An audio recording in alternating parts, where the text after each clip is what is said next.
Biogas संयंत्र हर साल पूछा जाता है, ये बहुत ज्यादा इंपॉर्टेंट प्रश्न है। बायोगैस में सबसे ज्यादा इंपॉर्टेंट गैस जो आती है वो है मीथेन गैस। कौन सी गैस आती है? Methane gas. मीथेन का सूत्र क्या होता है? CH4। इसको हम लोग बायोगैस कहते हैं। इसे ही हम गोबर गैस के भी नाम से जानते हैं। इसे किसके नाम से जानते हैं? गोबर गैस के नाम से जानते हैं, ठीक है। इसे हम जैव गैस भी कहते हैं। क्या कहते हैं? जैव गैस भी कहते हैं। इसे हम लोग मार्स गैस भी कहते हैं। क्या कहते हैं? मार्स। इसे हम लोग कहते हैं मार्स गैस, मार्स गैस, ठीक है। और इसे हम लोग कोल गैस भी कहते हैं। क्या कहते हैं? कोल गैस कहते हैं। यानी इतने सारे नाम हैं इसके, ठीक है। कोल गैस इंपॉर्टेंट इसलिए है कि इसका निर्माण हम लोग कर सकते हैं। किससे करते हैं? गोबर से।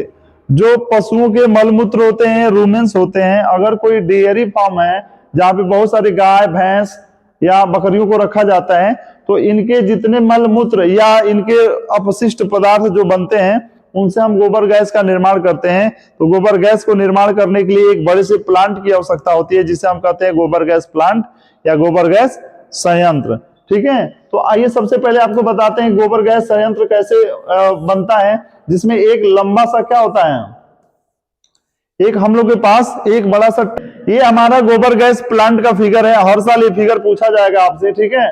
जिसमें एक 10 से 15 फीट गहरा गड्ढा रहता है जो जमीन के नीचे होता है, ठीक है।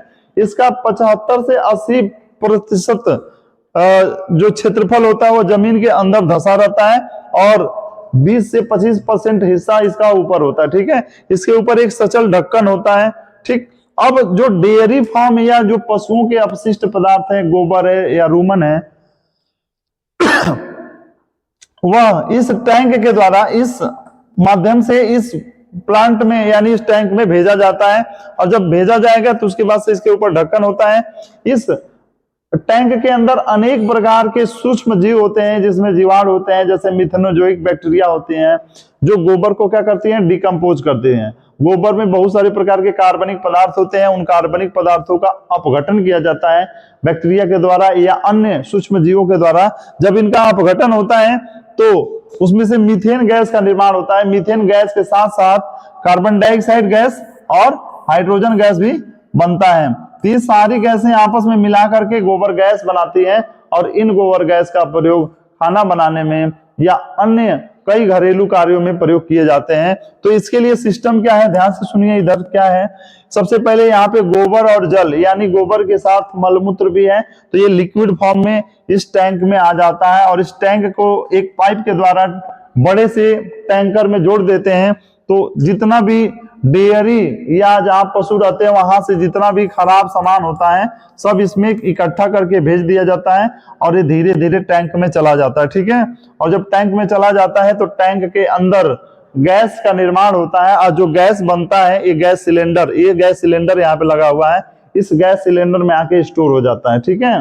तो इसमें कौन कौन सी गैसें होती है? मीथेन होती है, कार्बन डाइऑक्साइड होती है और हाइड्रोजन गैस होती है। समय समय पर गैस होल्डर से गैस को निकाल करके और उस गैस का प्रयोग रसोई कार्यों में या अन्य कई कार्यों में प्रयोग किए जाते हैं।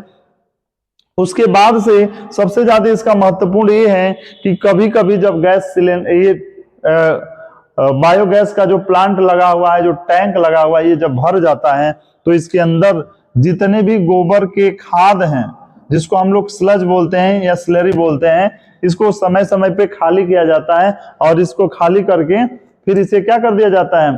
खेतों में जैविक खाद के रूप में इसका प्रयोग कर लिया जाता है, जिससे फसलों में उपजाऊ क्षमता बढ़ जाती है। तो इसलिए ये हमारे गोबर गैस प्लांट बहुत ज्यादा इंपॉर्टेंट करेंगे। सबसे पहले जो फिगर था उसी तरह से लिख देंगे कि सबसे पहले जमीन के नीचे 10 से 15 फीट का एक गड्ढा खोदते हैं, ठीक है। और उसमें एक बड़े से लोहे के पात्र का टैंक स्थापित करते हैं और उसको एक नली के द्वारा जोड़ देते हैं और पशुओं के जितने भी रूमेन मलमूत्र या गोबर हैं उस टैंक में भेज देते हैं और उसके बाद से उसके ऊपर एक ढक्कन और उसमें गैस सिलेंडर लगा देते हैं, जो जब गोबर से गैस बनता है तो सिलेंडर में जाके जमा हो जाता है, ठीक है। तो इस तरह का एक लंबा टॉपिक लिखेंगे क्योंकि ये 3 या 4 नंबर में पूछे जाते हैं, तो ये बहुत ज्यादा